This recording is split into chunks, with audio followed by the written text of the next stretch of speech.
Hi, we're getting close to having 2.7 ready for release and wanted to show you just a couple of the changes that we've made in the last little bit and a few additions that we've added in the 2.7 beta. We showed you previously that you could now copy a lesson's contents to the system clipboard and easily paste it into an email message. So say for example, I have this lesson and I'll select copy. You'll notice this menu has changed if you've been using the previous beta. There's two options there, PDF and HTML. And then I came in and I create a new mail message and I paste it in and I have inline images in my email that I can send off. And this has been great for sending this lesson to a user to show them how to do something or communicating with a colleague anytime you want to communicate visually. One of the problems we found though as we started using this is that some help desk ticketing systems don't handle the images very well. They treat all these images as attachments. So let me show you what this email might look like in a help ticketing system.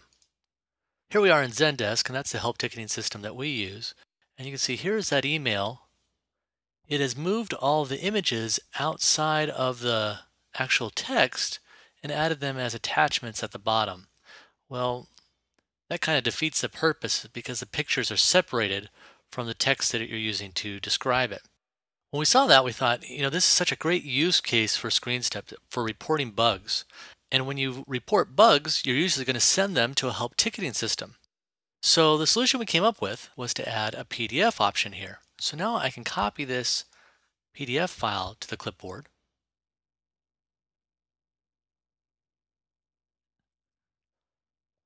And instead of putting in HTML, I'll now just hit Edit, Paste, and I've attached a PDF version of this lesson to the email.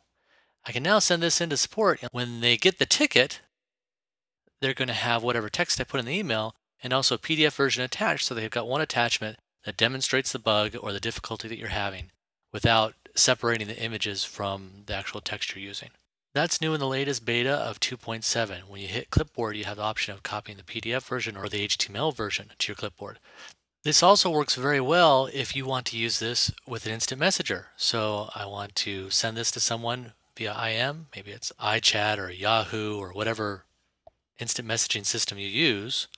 I'm going to switch over to iChat and I can just now hit Edit, Paste, and it copies that PDF file in there and I can instantly send that. It makes it very easy to send PDF versions of your lessons around without having to export them out to your hard drive. We've also added the ability to quickly see what manuals your lesson is in. So if I select a lesson here and hold the Option key on Mac or Alt key on Windows, I will quickly see what manual that lesson is in. So just a little shortcut to help you there.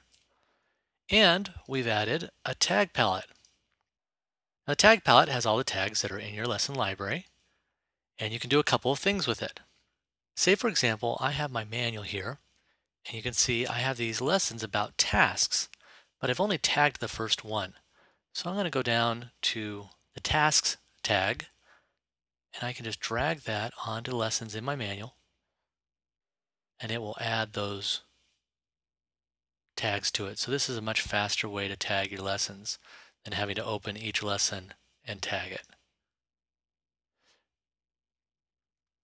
But also I can use the tags palette to search. So now say for example, I want to see all my lessons tagged with spaces. I can drag that up into the search area, and that will give me all my lessons that have the spaces tag. You can even add multiple tags to the search. So I'll come in here. Maybe I also want to see stuff tagged with spaces and permissions, and that will filter that.